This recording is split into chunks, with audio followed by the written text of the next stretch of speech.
नमस्कार दोस्तों। किसी के भी मन की बातें जानने के लिए 3 तरीके होते हैं, लेकिन इन तीनों तरीकों को समझना अति आवश्यक है। यदि आप इन तीनों तरीकों को समझ लेते हैं तो आप किसी के भी मन की बातें बड़ी ही आसानी से जान सकते हैं, समझ सकते हैं। तो चलिए इसे एक बुद्ध कहानी के माध्यम से समझते हैं कि किस तरह से आप दूसरों की मन की बातें जान सकते हैं, समझ सकते हैं। बहुत समय पहले की बात है। एक छोटा सा गांव था। उस गांव में 2 भाई रहा करते थे। बड़ा भाई अंधा था, जिसके कारण वो हमेशा घर पर ही बैठा रहता था, और छोटा भाई खेती किया करता था। लेकिन खेतों में अधिक जानवर आने से पूरी फसलें नष्ट हो जाती थी, जिस कारण छोटा भाई बहुत परेशान हो चुका था। तभी उसे एक तरकीब सूझी। एक दिन उसने सोचा, खेतों में से इन जानवरों को भगाने के लिए क्यों ना मैं अपने बड़े भाई की मदद लूं। वैसे भी बड़े भैया अंधे हैं। अगर वह खेत में बैठे रहेंगे और जानवरों की आहट आने पर वह उन्हें जोर से चिल्लाकर भगा सकते हैं, जिससे हमारी फसलें बच सकती हैं। इसलिए उन्हें मैं खेत में बिठा देता हूं। ये सब सोच विचार करने के बाद उसने अपने खेत में ही एक छोटी सी झोपड़ी तैयार की। अपने अंधे भाई को उस खेत में बैठा दिया और उनसे कहा, भैया, यदि कोई जानवर की आहट आपको सुनाई दे तो आप जोर जोर से चिल्लाना। यह सुनकर वह जानवर यहाँ से भाग जाएंगे और हमारी फसलें नष्ट होने से बच जाएगी। बड़ा भाई अपने छोटे भाई की बात मान लेता है और वो उस दिन से खेत में ही रहना शुरू कर देता है। जब भी किसी जानवर की आहट उसे सुनाई देती तो वो तुरंत जोर जोर से चिल्लाना शुरू कर देता, जिससे वह जानवर उसके खेतों से भाग जाते। ऐसा करते करते कई दिन बीत चुके थे। तभी एक दिन उसके खेत में एक हिरण भागता हुआ आता है और वह खेत के बांध को तोड़कर वहां से भाग गया। लेकिन उसी हिरण का पीछा करते हुए एक राजा भी उस खेत में पहुंच जाता है। तभी राजा की नजर उस अंधे भाई पर पड़ती है। राजा उस व्यक्ति से कहता है, देखो, मैं यहाँ पर एक जानवर का पीछा करते हुए आया हूँ। क्या तुमने उस जानवर को यहाँ पर देखा है? इस पर वो व्यक्ति कहता है, ऐ राजन, मैं तो अंधा हूँ। मैं भला किसी जानवर को कैसे देख सकता हूँ? लेकिन मैं आपको इतना जरूर बता सकता हूँ कि जो जानवर मेरे खेतों से होकर भागा है वह आपके लायक नहीं है। आप उसके पीछे अपना समय यूं ही व्यस्त कर रहे हैं। राजा उस अंधे व्यक्ति की बात सुनकर बड़ा अचरज में पड़ गया। वो ये सोचने लगा कि आखिर यह तो अंधा है, फिर इसे कैसे पता कि जिस हिरण को मैं तलाश रहा हूँ वह हिरण मेरे लायक है ही नहीं। यह अंधा व्यक्ति मुझे कैसे बता सकता है? तभी राजा उस अंधे व्यक्ति से कहता है, कहीं तुम मुझसे झूठ तो नहीं कह रहे हैं? एक तरफ तुम ये कहते हो कि तुम अंधे हो और दूसरी तरफ तुम ये भी कह रहे हो कि जो जानवर यहाँ से भागा है वो मेरे लायक नहीं है। इस पर वो अंधा व्यक्ति कहता है, हे राजन, जिसे आप एक हिरण समझ रहे हैं, असल में वह एक हिरण नहीं है बल्कि एक हिरणी है, और वह भी गर्भवती है। और जहाँ तक मुझे ज्ञान है, मैंने कभी किसी राजा को किसी गर्भवती हिरणी का शिकार करते हुए नहीं सुना है, और इसी कारण मैं आपसे ये कह रहा हूँ कि वो आपके लायक नहीं है। आप उसके पीछे अपना समय व्यर्थ ना करें। यह सुनकर राजा और भी अचरज में पड़ गया। वो ये सोचने लगा कि आखिर ये अंधा आदमी यह कैसे जान सकता है कि वो हिरणी है और गर्भवती है। राजा कुछ देर सोच विचार करने के बाद अपने सेनापति से कहता है, सेनापति जी, मुझे वो जानवर जिंदा चाहिए, क्योंकि मुझे यह पता करना है क्या वो हिरणी है और क्या वह गर्भवती है, क्योंकि यह अंधा आदमी बहुत विश्वास के साथ कह रहा है और मुझे इस बात की पुष्टि करनी है। यदि वह हिरणी हुई और गर्भवती हुई तो वह हमारे शिकार के लायक नहीं है, क्योंकि हम तो एक हिरण का पीछा कर रहे थे। इसलिए जाओ और पता करो कि क्या वो हिरणी है। सेनापति राजा से आज्ञा लेकर आगे की ओर बढ़ चलता है, और कुछ देर बाद जब वह वापस लौटकर आता है तो वह राजा को कहता है, हे राजन, इस अंधे आदमी ने जो भी बातें कही हैं वो बिल्कुल सही है। वो एक हिरणी ही है और वह गर्भवती भी है। यह सुनकर राजा आश्चर्यचकित रह गया। उसे समझ नहीं आ रहा था कि आखिर अंधा आदमी कैसे पता कर सकता है कि वह जानवर एक हिरणी है, और तो और वह गर्भवती है। भला एक अंधा आदमी यह कैसे देख सकता है, यह कैसे जान सकता है? आखिर इससे यह कैसे पता चला? ऐसे कई सारे प्रश्न अब राजा के मन में उमड़ने लगे। अब राजा ने यह ठान लिया था कि मुझे इस बात की तह तक पहुंचना ही है कि आखिर ये अंधा आदमी कैसे जानता है कि वह जानवर एक हिरनी है। ये सोचकर राजा उस अंधे आदमी के पास जाता है और उस अंधे आदमी से कहता है, देखो मैं ये तो नहीं जानता कि तुम सचमुच अंधे हो या नहीं, लेकिन मैं तुमसे एक बात जानने आया हूँ, क्या तुम मेरे प्रश्न का सही सही जवाब दोगे?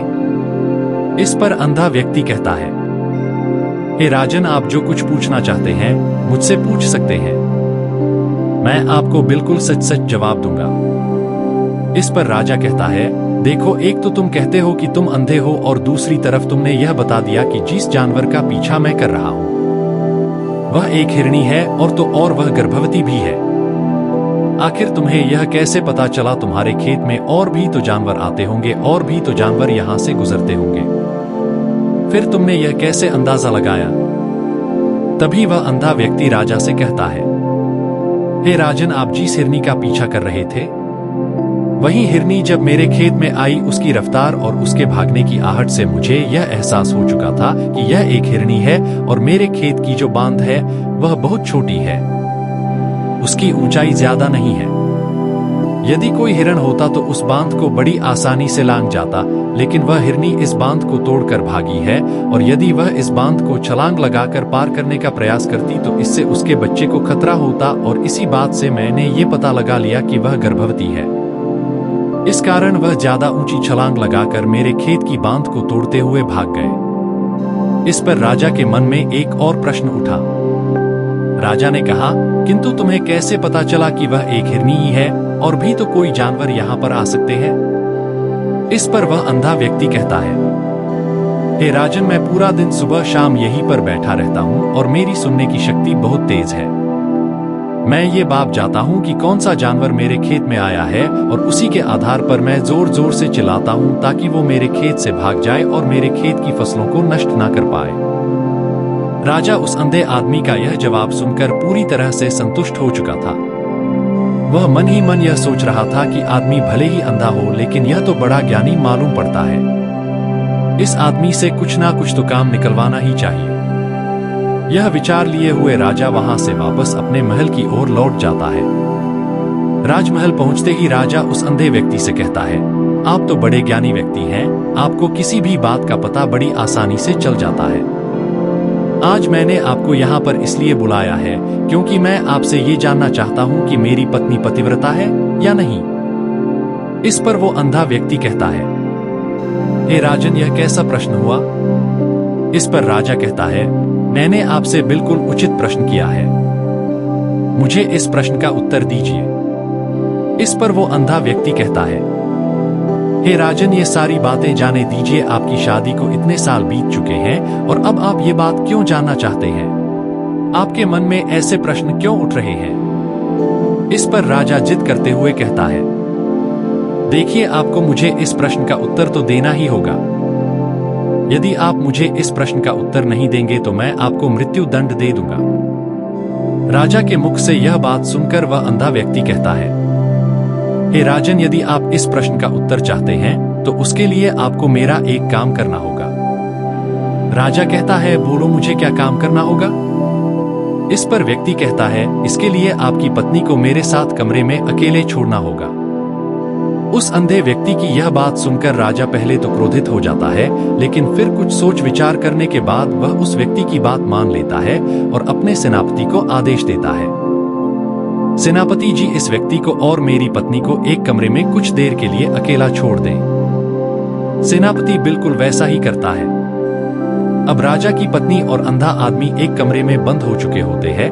तभी वो अंधा आदमी राजा की पत्नी से कहता है, मुझे आपको छूना है। इस बात पर रानी अत्यधिक क्रोधित हो जाती है और उस अंधे आदमी को वो पकड़ पकड़ कर पीटने लगती है, कभी हाथों से तो कभी लातों से तो कभी पटक पटक कर। इस तरह से उन्होंने उस अंधे आदमी की खूब पिटाई की।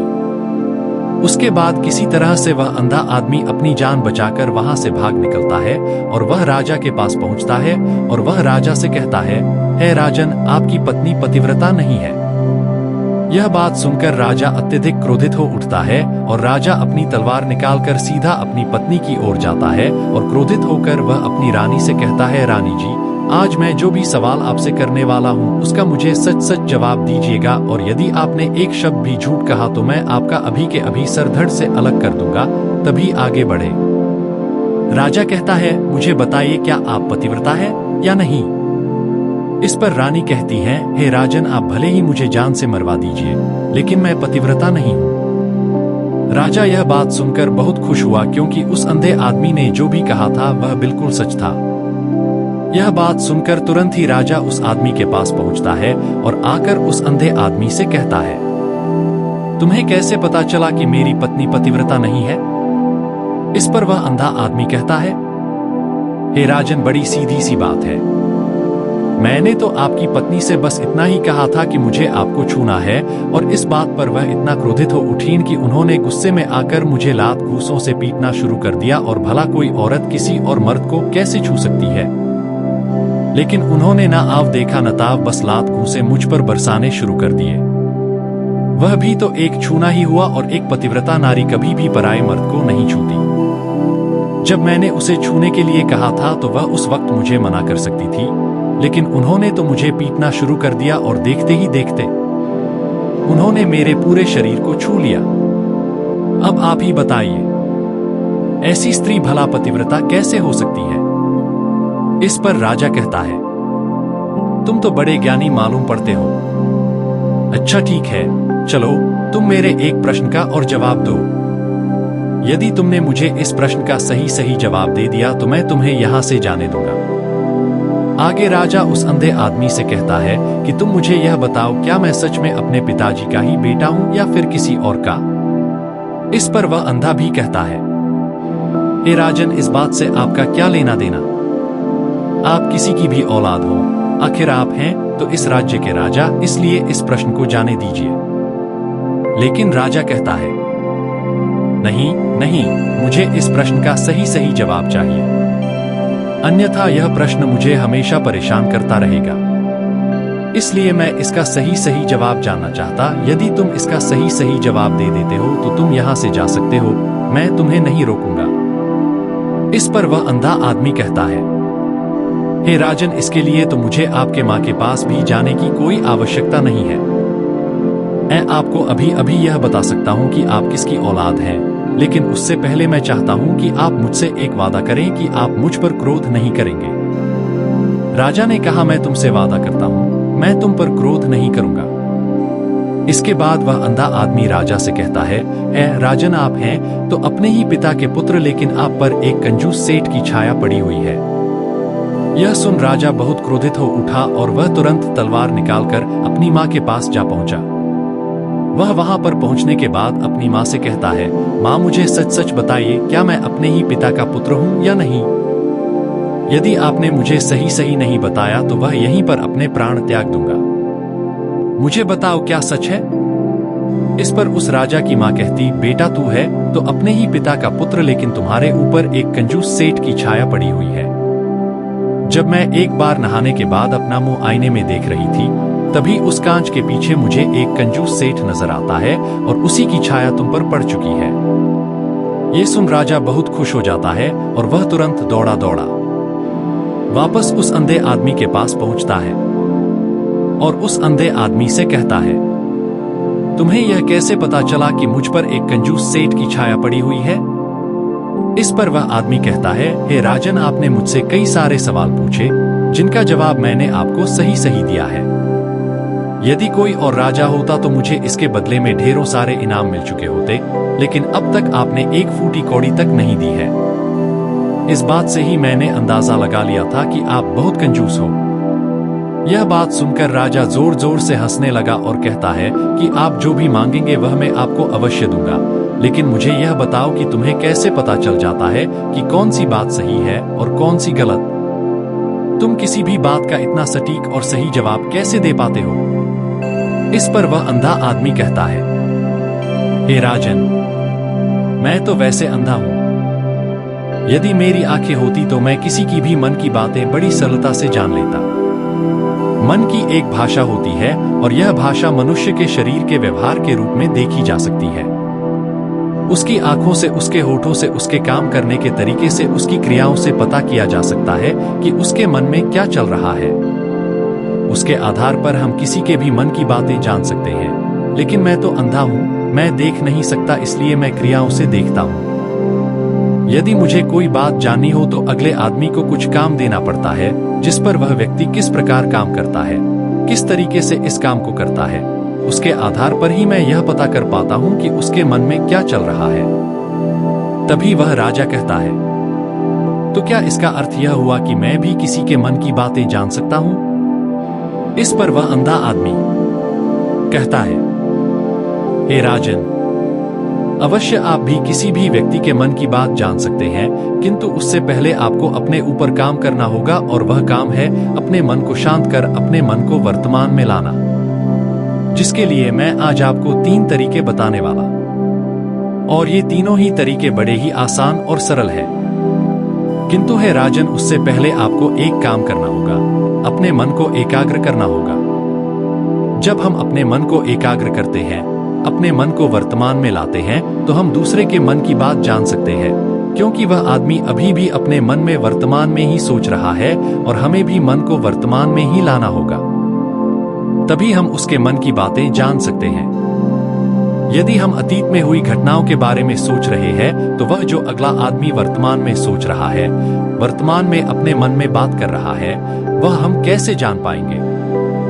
क्योंकि हम तो अतीत की घटनाओं में डूबे हुए हैं।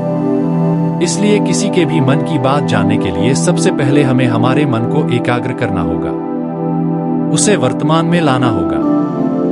आगे वह व्यक्ति राजा से कहता है, हे राजन, जो 3 तरीके मैं आपको बताने वाला हूं, इन 3 तरीकों से बड़ी आसानी से किसी के भी मन की बातें जान सकते हैं। उसके बाद वह अंधा आदमी राजा से कहता है, हे राजन, जो सबसे पहला तरीका है वह है आंखों पर ध्यान देना। किसी व्यक्ति से बात करते वक्त उसकी आंखों में देखना, उसकी आंखों पर ध्यान देना जो सबसे ज्यादा जरूरी है, क्योंकि आंखें बोलती नहीं पर बहुत कुछ कह जाती है। यदि हम किसी व्यक्ति की आंखों के इशारों को समझना सीख जाए, हम यह जान पाएंगे कि व्यक्ति के दिमाग में क्या चल रहा है, वो क्या सोच रहा, और अभी वह क्या करने वाला। मेरे पास आंखें नहीं, लेकिन मैंने अपने गुरु से यह विद्या सीखी है, क्योंकि बहुत सालों पहले मेरे पास आंखें थी और मैं उस वक्त लोगों के मन की बातें केवल उनकी आंखों से ही जान लेता था। इसलिए यदि आप भी दूसरों की मन की बातें जानना चाहते हैं, तो आपको भी उनकी आंखों पर गौर करना चाहिए, जैसे कि उनका आकार कैसा है, वह कब, कहां और किधर देख रहे हैं। यदि उसकी आंखें यहाँ वहां घूम रही है, जब आप उससे बातें कर रहे हैं, तो वहां वह इधर उधर मोड़ रहा है, कभी ऊपर तो कभी नीचे, या कभी आसपास, या फिर उसकी आंखें खुश नजर आ रही है, या फिर आंखें निराश नजर आ रही है, जैसे कि चोर होता है। उसकी आंखों में जब हम देखते हैं, तो हमें यह पता चलता है कि अगले आदमी ने कोई गलती की है। ठीक उसी प्रकार जब हम किसी चालाक व्यक्ति की आंखों में देखते हैं, तो आपको पता चलेगा कि उसकी आंखों में एक भाषा होती है। एक बहुत ही सीधा और आसान तरीका होता है। यदि आपको यह पता लगाना है कि सामने वाला व्यक्ति आपसे झूठ कह रहा है या फिर सही, तो आपको उसकी आंखों पर ध्यान देना अति आवश्यक है। यदि आपसे बात करते वक्त वह व्यक्ति अपनी आंखें यहाँ वहां घुमा रहा है, ऊपर नीचे, इधर उधर, दाएं बाएं, हर जगह देख रहा है, तो इसका अर्थ यह हुआ कि वह उस बात से निकलने का कोई रास्ता ढूंढ रहा है और कोई झूठ बना रहा है। यदि सामने वाला व्यक्ति आपसे कुछ झूठ कहने का प्रयास कर रहा है, तो वह आपसे नजर नहीं मिलाएगा। वह यहाँ वहां देखेगा, ऊपर नीचे देखेगा, लेकिन वह आपकी आंखों में आंखें डालकर कभी नहीं देख पाएगा, क्योंकि उसे डर है कि यदि उसने आपकी आंखों में आंखें डालकर देखी तो उसका झूठ पकड़ा जाएगा और लोगों को सच्चाई का पता चल जाएगा। और इसी प्रकार कुछ और भी भाषाएं होती है। जब आप किसी की आंखों में आंखें डालकर यह देखना शुरू कर देंगे कि उसके हाव भाव क्या है, ठीक उसी प्रकार चेहरे के हाव भाव होते हैं, जिससे हम मन की बातें बड़ी आसानी से समझ सकते हैं, और इन्हें भी समझना बहुत जरूरी है। कभी कभी कोई व्यक्ति अपने चेहरे से जैसे आंख, होंठ और बहुत से कुछ अलग अलग व्यवहार करता है। यदि आप किसी व्यक्ति के चेहरे में गौर करेंगे तो आप आसानी से समझ पाएंगे कि वह व्यक्ति निराश है, जब व्यक्ति बहुत उदास है, या फिर वह बहुत खुश है, या फिर उससे कोई बहुत बड़ा दुख है। वह अपने अंदर क्या महसूस कर रहा है, ये सारी बातें हम उसके चेहरे के हाव भाव से पता कर सकते हैं। फिर चाहे इंसान जुबान से कुछ बोले या ना बोले, लेकिन आप उसके चेहरे से सब कुछ पता कर सकते हैं। आगे व्यक्ति राजा से तीसरा तरीका बताते हुए कहता है, हे राजन, इसी प्रकार तीसरी भाषा भी है, अर्थात तीसरा तरीका भी है, और वह है हाथों के इशारे और शरीर का व्यवहार। मन की बात समझने के लिए हमें हाथ के इशारे और शरीर के व्यवहार को समझना बहुत आवश्यक है। कोई व्यक्ति जब बात करता है तो आपने देखा होगा कि वो अपने हाथों को हिलाता रहता है, अपने हाथों से इशारा करता रहता है। बातों के साथ साथ अपना शरीर का जो व्यवहार है अर्थात बॉडी लैंग्वेज, उसका भी पूरा उपयोग करता है, जिससे हमें यह पता चल पाता है कि वह व्यक्ति हमारी बातों पर कितना ध्यान दे रहा है और उसके मन में क्या चल रहा है। शरीर के व्यवहार को देखने के लिए उसके हाथ मटकाने, शरीर मटकाने और चेहरे पर बार बार हाथ लाना, हाथों का एक दूसरे से मसलना, ऐसी बहुत सी क्रियाएं होती है। उस पर हमें ध्यान देना अति आवश्यक है। मन की बात को समझने के लिए हमें शरीर के व्यवहार को भी समझना पड़ता है। यदि हम इन तीन तरीकों को सही तरीके से ध्यान देकर इन तीन तरीकों को अच्छे से समझ लेते हैं तो हम बहुत जल्दी किसी भी व्यक्ति के मन की बातें बड़ी सरलता और सहजता से जान सकते हैं। इसलिए यदि आपको किसी के मन की बातें जाननी है तो आपको उसकी आंखों पर, उसके चेहरे पर, उसके शरीर के हाव भाव को और उसके हाथों को ध्यानपूर्वक देखना और समझना होगा, जिससे आप यह समझ पाएंगे ये आखिरकार उसके मन में क्या चल रहा है और वह क्या सोच रहा है। लेकिन उनसे पहले आपको अपने मन को एकाग्र करना होगा, शांत करना होगा और अपने मन को वर्तमान में लाना होगा। तभी आप उस व्यक्ति की इन सभी क्रियाओं पर ध्यान दे पाएंगे, उन्हें समझ पाएंगे। अन्यथा आप यदि अतीत की घटनाओं में व्यस्त हैं, भविष्य की योजनाओं में व्यस्त हैं, तो आप उस व्यक्ति के हाव भाव पर कभी ध्यान ही नहीं दे पाएंगे और ना ही आप कभी यह समझ पाएंगे कि आखिर उस व्यक्ति के मन में क्या चल रहा है, वह क्या सोच रहा है। आपने देखा होगा कि ऐसे कई बड़े संत महात्मा हैं जो बड़ी ही शांति से आपको देखते हैं और आपको देखकर ही यह बता देते हैं कि आपके मन में क्या चल रहा है, आप उनसे क्या जानने आए हैं। और इसका सबसे बड़ा प्रमुख कारण यही है कि वह आपको पढ़ सकते हैं, आपको समझ सकते हैं, आपकी मन की बातें जान सकते हैं, क्योंकि उनका मन एकाग्र है, शांत है, और यही कारण है कि वह आपके मन की बातें बड़ी सरलता से समझ जाते हैं। तो दोस्तों, उम्मीद करता हूँ आपको इस कहानी से एक अच्छी सीख मिली होगी। यह कहानी आपको कैसी लगी हमें कमेंट बॉक्स में कमेंट करके जरूर बताएं और इस कहानी को अपने दोस्तों के साथ जरूर शेयर करें ताकि उन्हें भी इस कहानी से कुछ सीखने को मिल सके। वीडियो को लाइक करें और चैनल को सब्सक्राइब जरूर करिएगा। अंत तक बने रहने के लिए आपका बहुत बहुत धन्यवाद।